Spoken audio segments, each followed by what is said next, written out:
everyone. Welcome to a new series of the Fangirls Assemble show, where I'm joined by my friend Zach, all the way from Brooklyn, New York, where we talk about your favorite comics and pass on judgment on them, whether they should exist or they shouldn't. We're very tough around here, and let's see how it goes. And we're both comic nerds that we love reading comics, and we thought that why not? Because judging comics is what we do the best. So without further ado, I'm going to introduce to Zach. How are you doing today?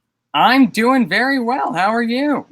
Good. Are you all freedomed up? This is 4th of July, by the way. I am feeling super freedomed up. Are you full of freedom and patriotism today? Oh my, are you kidding me? I have my Captain America shirt on. And yes, you do. And yesterday, I kind of had this with me like this, so I wake up. Cradling Steve Rogers to your face in honor of the 4th of July. Exactly. So you guys are probably seeing it on 5th of July, but, we're just timestamping it because it's all about freedom today and we can just talk about it. Well, the America doesn't have to stop after 24 hours. And you, as a certified registered American now, I think that you know that as well as anybody. Yeah, that's true. I recently got my citizenship, so I am just like all freedomed up. So with that out of the way, who are you, Zach? Why do you think you have the right to judge comics?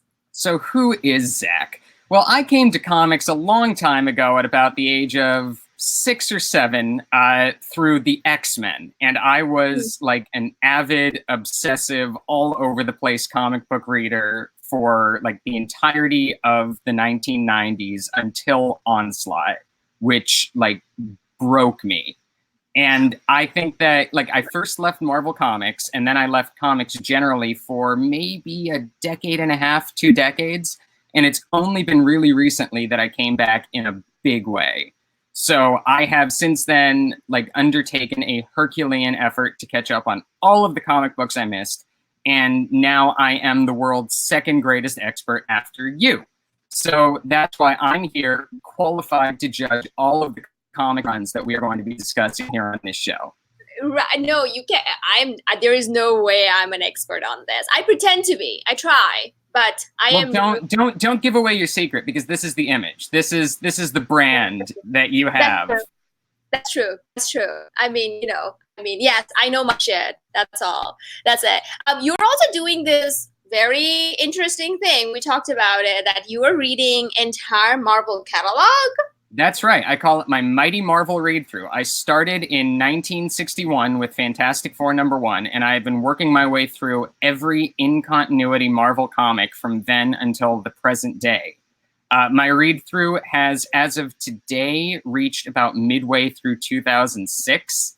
So I am almost there. I am in the home stretch of Marvel Comics, and then I will be the world's most comprehensive expert on every Marvel issue ever published.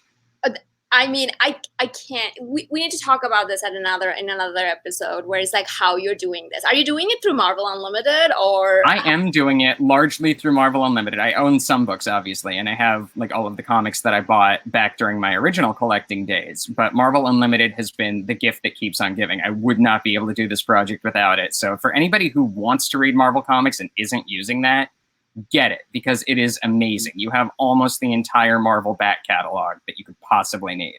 Right. I don't know what people are doing without Marvel Unlimited. Like, if you are a Marvel fan, you need to get Marvel Unlimited, because I have read so many garbage on it as well as good comics. Like, And here's something that I've learned through this read through. The garbage is as important as the good comics. It's not as pleasurable to read as the good comics, but you need to read the garbage to know what the good comics are, because otherwise you don't know what the baseline is. That's absolutely true. And there's some garbage out there in Marvel world. Oh man. Have you ever read US1? Have you ever read NFL Super Pro? These are in-continuity comics. These comics count, okay? And they never go away. They are not going to be retconned out of existence, because that would require bringing up US1 or NFL Super Pro in a comic book again. Right? I mean, that's also another bad thing about Marvel. We're both like Marvel fanatic. I don't know if you can tell me what's behind me that I picked up on that. you picked up on that, right? So we're both Marvel fanatic, and that's one of the like the crux of Marvel universe is like everything that happens to them happens. They're not, Right. it doesn't go away. So See, these hardcore DC fans, and we will be discussing DC on this show, so don't think that we're being Marvel exclusive here. But these DC fans don't understand what this is like. They don't like a story, they'll just wipe it out in 10 years. It doesn't matter. They never have to talk about it again. With Marvel, we have to live with this until the day we die, except for Peter Parker's marriage. but that's okay. That's true. Yeah. So today we're going to be, since we're both Marvel fanatic fan, and Spider-Man: Far From Home was released this week, which I haven't seen yet, and neither have I. But I'm excited for this. Yeah, but then again, you don't watch movies. I mean, I've tried to rectify that. I've tried for your sake. I've tried to rectify that. And I felt very good about that. You went and saw all the MCU, and then I did. I'm caught up, so I can be an educated discussion partner now. Right. So neither of us have seen it, so we can't comment on that, and we're not going to be spoiled that. But in light of that, we thought that we might as well discuss, because Peter Parker or Spider-Man has like, I think, 1 million issues at this point. I don't think that. I mean, he's Marvel's premier character, so there are a lot of Spider-Man comics out there. Right. So, and that's why we kind of picked one chunk of Marvel history, which like Ultimate Marvel and Ultimate Spider-Man, which was written entirely by Brian Michael Bendis for 133 issues, starting in 2000, I believe, or 2001.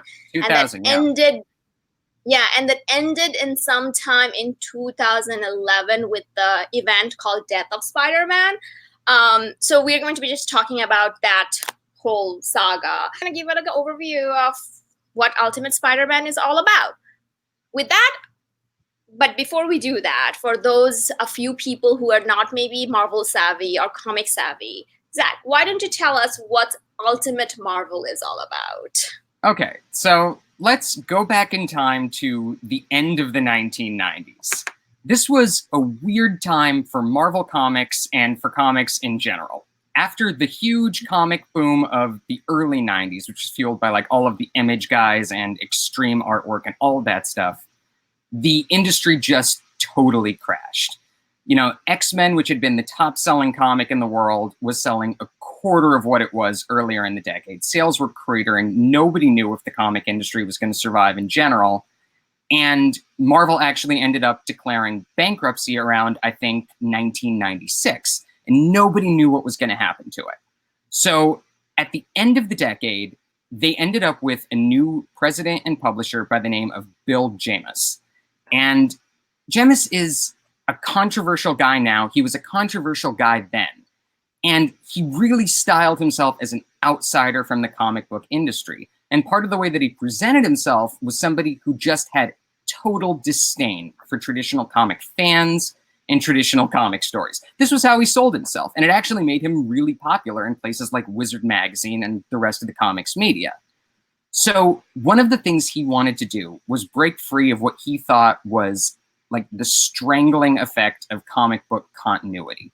He wanted people to be able to go into comic stories fresh without having to know what happened in previous stories, without having to know any other references or crossovers, anything like that. He just wanted a brand new start for Marvel's flagship characters. And so his pet project, the first thing he did when he came into the company, was to launch what he ended up calling the Ultimate Universe, which was going to sort of retell and put new spins on the classic Marvel stories, but starting over with new writers in a modern style for new readers. And he wanted to bring in writers, especially who were not associated with Marvel Comics.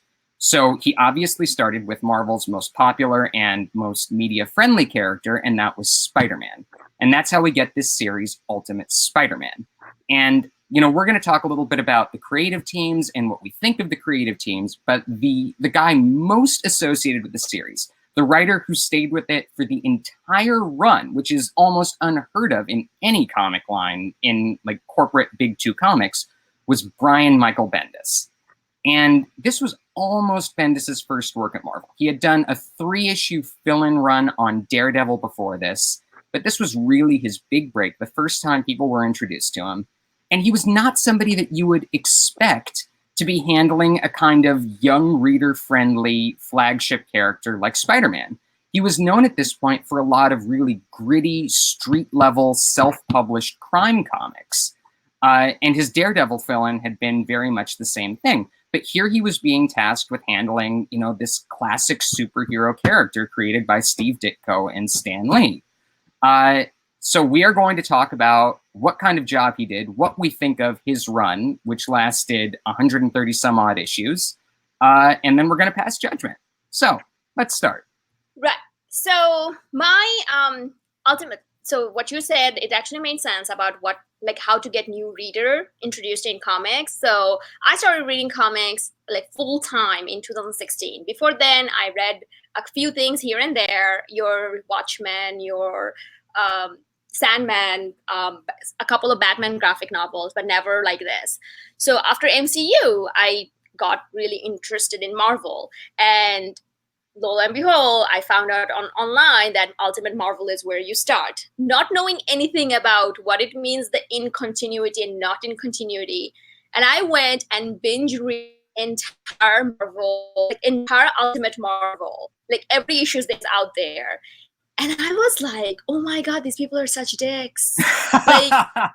Especially Captain America, Iron Man. I was like, oh my God, what's wrong with them? Right, all of the Ultimates, like the Mark Miller and Jeff Loeb stuff. Right. Basically sociopaths. I think there's the one issue of Ultimate Spider-Man where Bendis has Spider-Man describe all of them as borderline sociopaths. Right.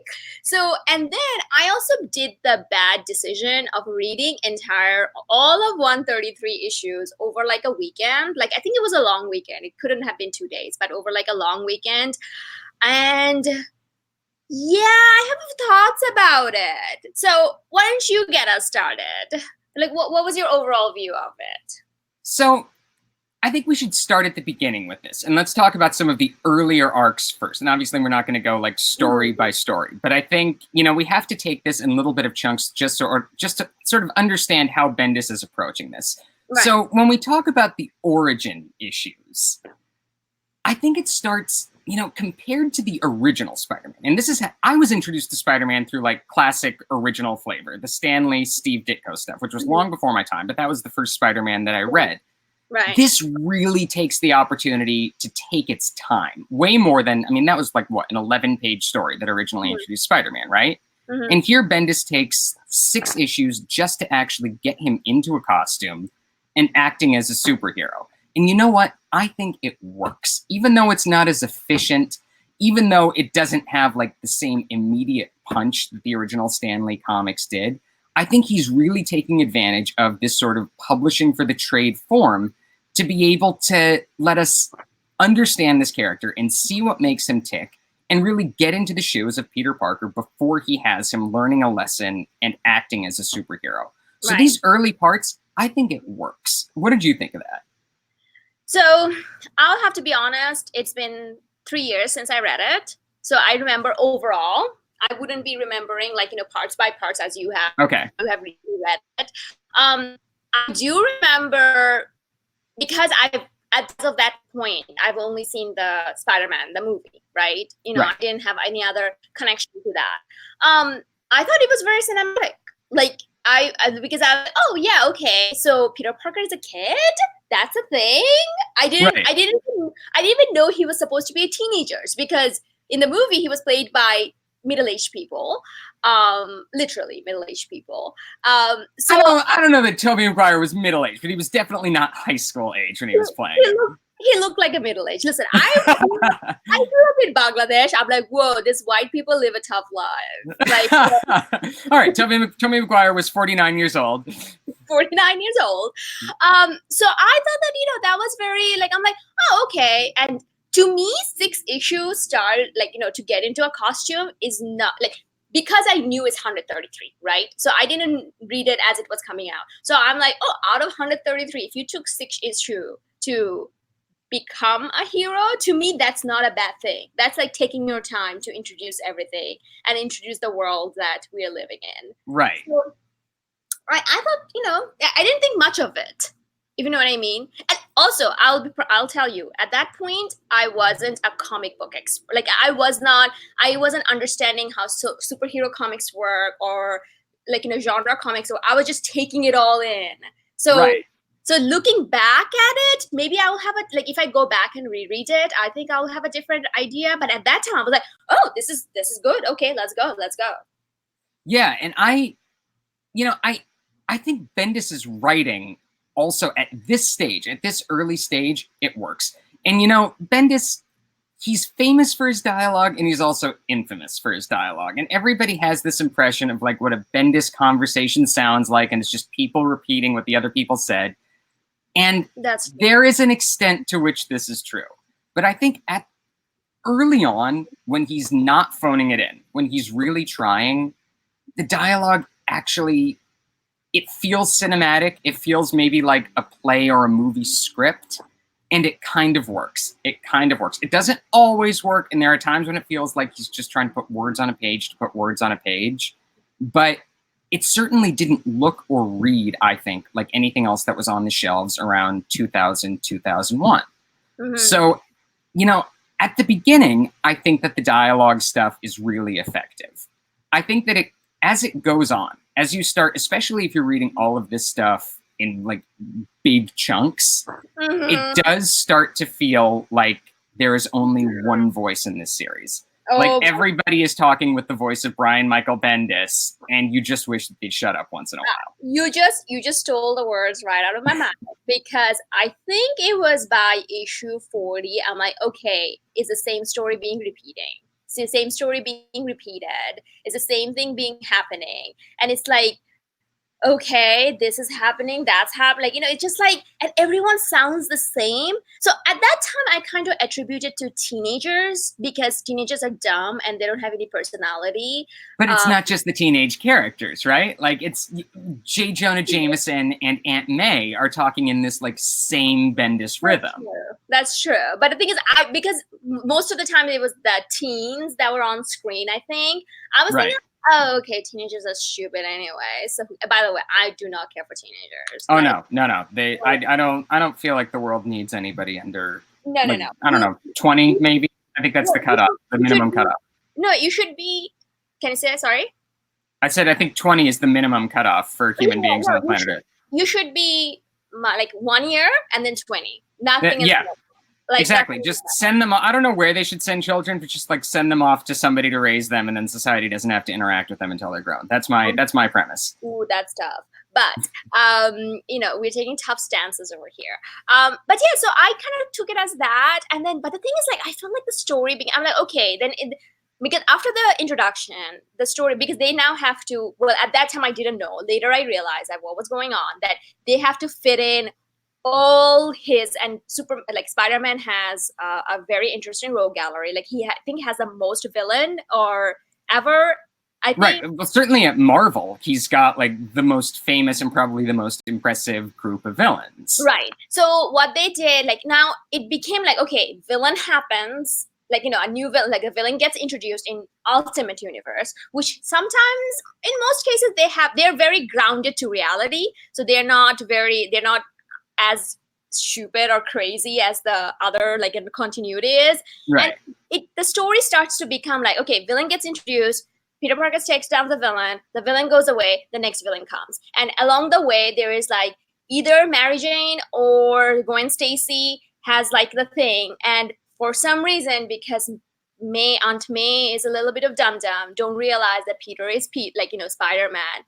And that's it. And it just keeps on repeating itself in chunks again and again. And when you're reading it all at once, the pattern emerges so fast. I'm glad you brought that up, because I think the pattern's sort of disguised in those early arcs when there's a lot of development going on. And basically like the overall story beyond like the trade to trade story of Peter goes up against villain X, Peter defeats villain X, blah, blah, blah, is him like getting into his shoes as Spider-Man and deciding that he wants to be a hero. But once that's happened, once he's like firmly established as Spider-Man, I feel like there's probably a 45 issue chunk, like right in the middle of this series, where it is just absolutely spinning its wheels. And it doesn't feel like, there's no actual story here to tell. He's already established as a hero. Bendis is not ready to take us to the end game of this whole series, which I think we'll get to talk about. But he just knows that he's got to fill up these issues because something's got to go in them. Right.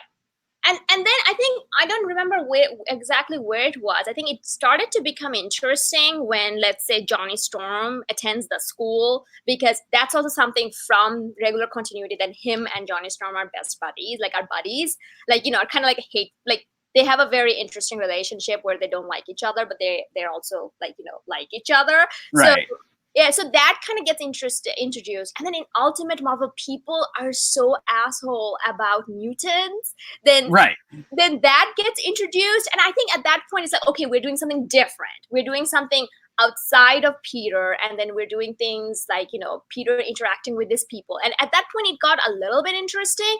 But then we go back into the pattern as well. And I think like the whole idea of like Gwen Stacy dying and Peter moping about it, then MJ dumps him, then he's moping about it. Like, it's just like the same story, just keeps going. Well, I think part of the problem here is the supporting cast. And I think that that's actually a big problem with this run.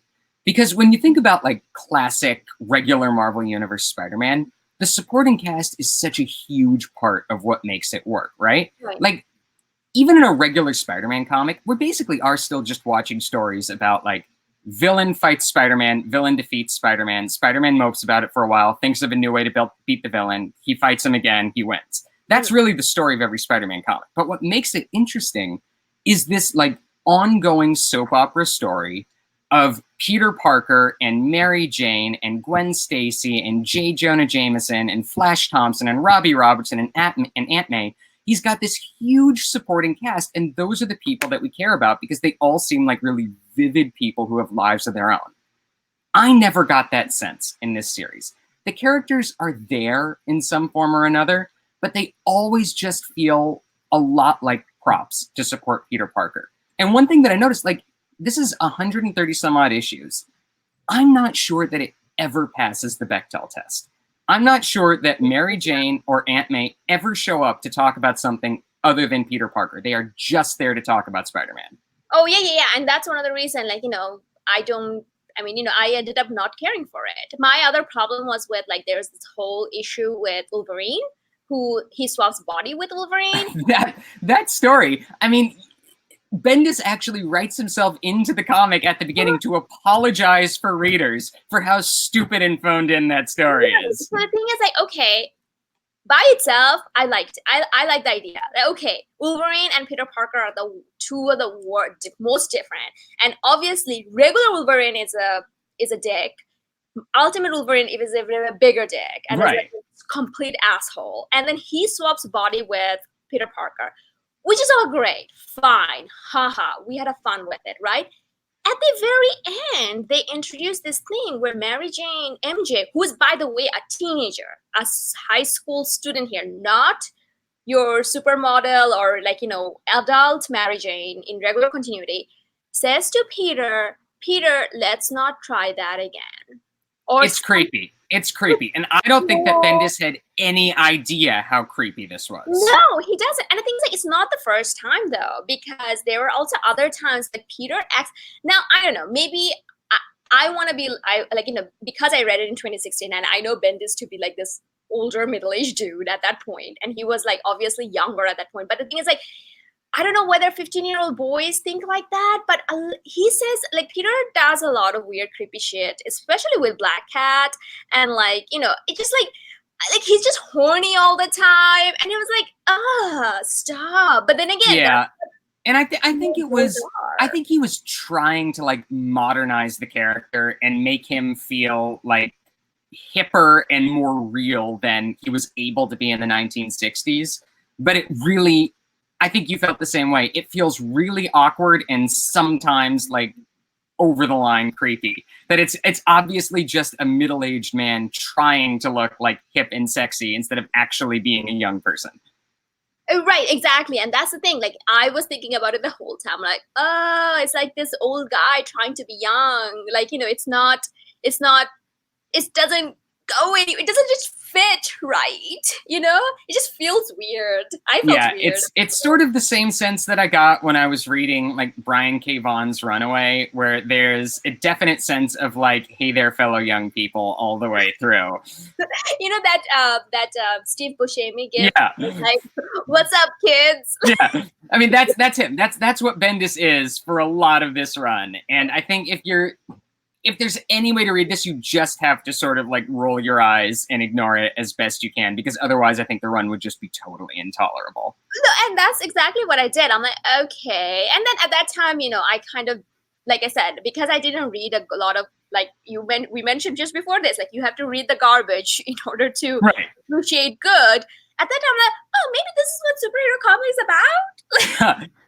They're like all these childish dicks, but I don't know. So one thing I will say though, after reading that 133 issue binge read, I never read another single Spider-Man comics. Wait, still to this day? No, I didn't. I think I read. Wow.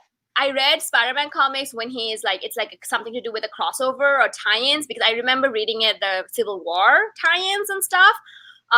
Superior Spider-Man is on my list to read, but just simply Spider-Man, I'm not interested. I don't know. Wow. So this, that says something that you, because I mean, look, I'll say there are a lot of people, I've talked to a lot of people who like, this was their inroad to comics and they loved it. Like this is what got them interested in comics and in Marvel. But for you, like, I guess it worked the opposite way. Like that was your in and your out for Spider-Man. You were not going back to that character after this. Right.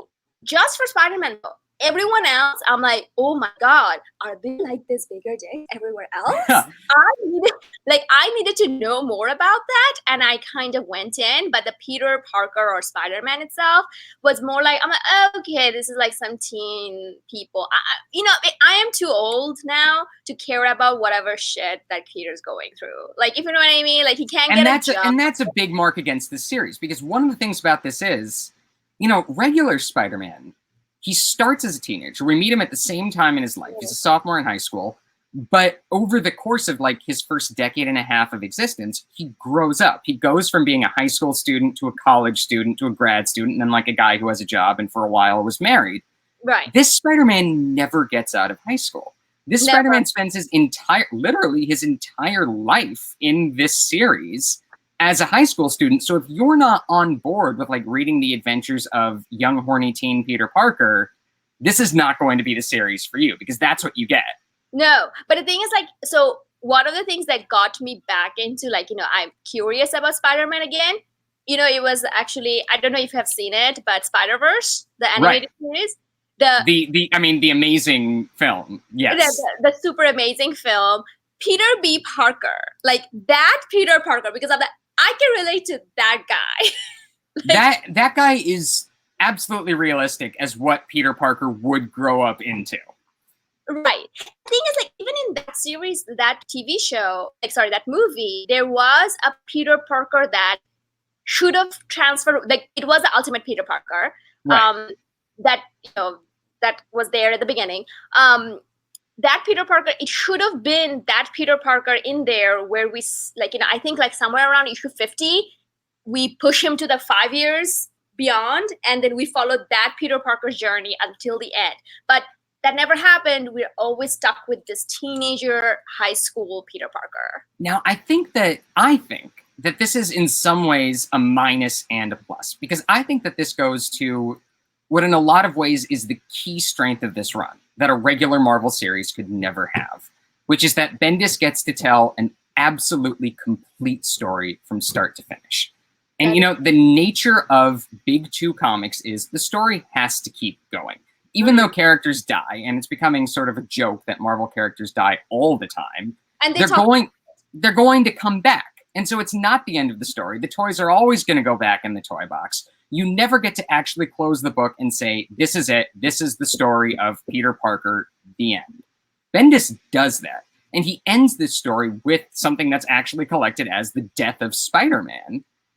So this is the definitive end. This is as definitive as, you know, The Dark Knight Returns was supposed to be for Batman. This is how the character comes to his end and his story comes full circle. And I actually think you know, as much as Bendis spins his wheels in the middle of this run for a long, long time, he really wraps it up in a way that is powerful and moving and appropriate, in a way that very specifically the classic Spider-Man comics cannot replicate. So for me, that worked. Oh yeah, and here's the thing. Even though I'm bashing this, like, you know, I'm like, it sounds like I'm bashing this. I cried. Oh like, yeah, and this is not. We're not spoiling it because that actually there is. It says death right there in the title. There's nothing we can do. And the thing about it is, like, in Ultimate Universe, death meant something. If you died, you died. You stayed dead. Oh my God, why can't I say it? Because you're so full of emotion. That's why. You stayed dead. You stayed dead. You stayed dead. And you remained dead. And the thing is, like, that was very powerful for me because I was like, oh no. I mean, as much as I was, and that, so, well, now I'm going to backtrack what I said. Like, Okay. even though I found him, like, you know, it's going to sound like I'm backtracking. Even though I found him so annoying, I was on board about him being like, you know, he's just an annoying teenager that's like, oh God, but you know, you can't help but love him. And the fact that he dies the way he dies in front of, like, you know, in his in Aunt May's arm, in front of his own home and trying to defend it and all that. And that's it. He dies successfully defending Aunt May. And so it really does bring full circle this story of the kid who became a superhero because he let down his uncle. He allowed his uncle to die because he wasn't using his powers responsibly.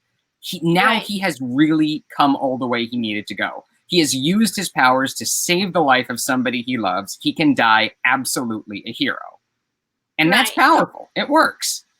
Yeah. So the thing is, like, I feel like it has a very strong, like, you know, if instead of 133 or whatever, I don't know if 133 includes the death of Super Spider-Man. I think it does. I think it does. What, 130 plus, whatever. I feel like if they carved it down to 70, you know, I would actually consider it to be one of the best stories. Like, despite it being an Ultimate, despite being it, like, you know, not necessarily not in continuity, I would have considered it to be one of the best. I think, you know, I actually think that's right. I think that's right. I think if you take out these chunks where Bendis is obviously just playing for time, the run looks a whole lot stronger. Mm-hmm. But let's talk a little bit about the art too, because we've talked a lot about the writing. But in addition to Bendis taking on this entire run as writer by himself, a huge chunk of it is also illustrated consecutively by the same artist, which is, again, almost unheard of in modern comics. And that's Mark Bagley, who draws, I think, about a little more than the first half of the series before he leaves. Mm-hmm. What did you think of Bagley's art? How did you think he did? So, like I said, once again, didn't know what's a good looks like compared to bad. I thought that was perfect. Especially, like, you know, like the first of it, I thought that this is what comic book is. Like, this is what a regular comic book, like, you know, a superhero comic book looks like. It is a little bit more 90s because I think that style was phasing out when they started. Right. I do remember absolutely hating after he left. Yes, and I think what made me think of this is you saying that the series would be stronger if they had cut it down to like 70 or so issues. If they had done that, they might have actually been able to have one artist on it the whole time, because they wouldn't have ended up with this period where not only is the story spinning its wheels, but they have these absolutely awful artists who end up replacing Bagley. And it's so jarring, not only because their style is just weird, and I'm not really sure who Marvel was trying to appeal to with it, but because after having had one artist who had really become so iconic for that character for so long, it seems like we're not looking at the real character anymore. It seems like everybody is just a little bit off model, both in look and in the way they're acting. Right. And the thing is, like, you know, and at that time, it's only very, like, you know, I think last year that I started to really pay attention to art. Before, even now, though, like, to me, as long as it's serviceable, it's not gross out, I'm okay. Frank Quitely cannot stand. No, we're not. Like, no, that's like, no. I couldn't stand it back then. I can't stand it.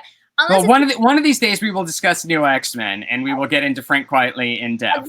We're going to talk about that.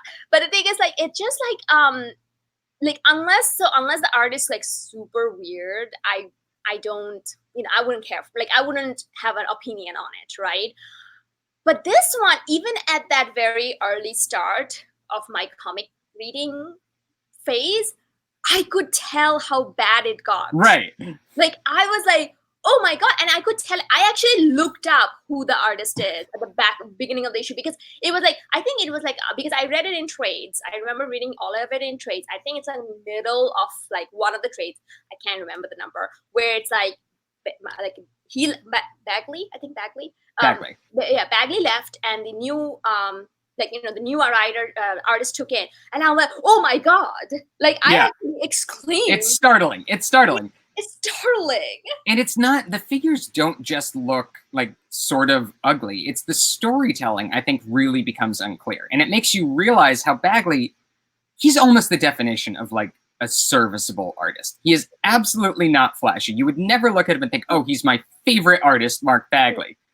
But everything he does is absolutely clear. You know what is happening on every page. He tells the story really effectively. And the guys who replace him, it's just all over the place. And that makes Bendis even worse, because he has to shove even more words on the page to clarify what is going on. Right. Yeah, I do remember that. There was like one particular issue. Once again, I don't remember those. I was like, whoa, I think it became like on the side. They started telling stories on the side. No, yeah, I didn't know that. That's a Bendis thing. He actually does that a lot. And I've never understood why he developed that habit. But he just decides that he has so many words he needs to get on the page that he's not even going to try and put it in caption boxes. He's just going to stick a little column out to the right side and just put it all down there as a text block. I don't know which year. You said that you were in 2006, so I don't know which year oh my god, that event comes around, because he just decided in the Dark Avengers, decided, I'm not even going to tell with story. I'm just going to add it at the back with like four pages of just words, where people just keep on repeating words. He does this a lot. Like there was an issue of Alias back in the day where the entire thing was just a script. He doesn't, like, it's not told through panels. It's just a script of the story. And he has all of these like dialogue script pages at the back of Secret War. Sometimes he just gives up and doesn't even do comics anymore. And that's Bendis. There's good Bendis and there's bad Bendis, and that is definitely bad Bendis. The thing is, though, it works in Alias, because Alias, the type of story you're telling in Alias, because it's darker, it works, but it doesn't work in other places. Also because I think during that era, Bendis was putting a little bit more effort into the character voices. And, part of the problem is that it's not just that he gets repetitive and he starts putting words on the page to have words there.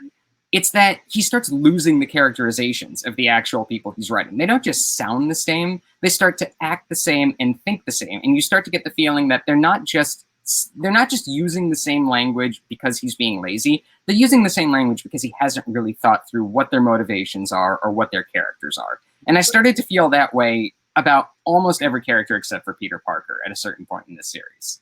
That's true.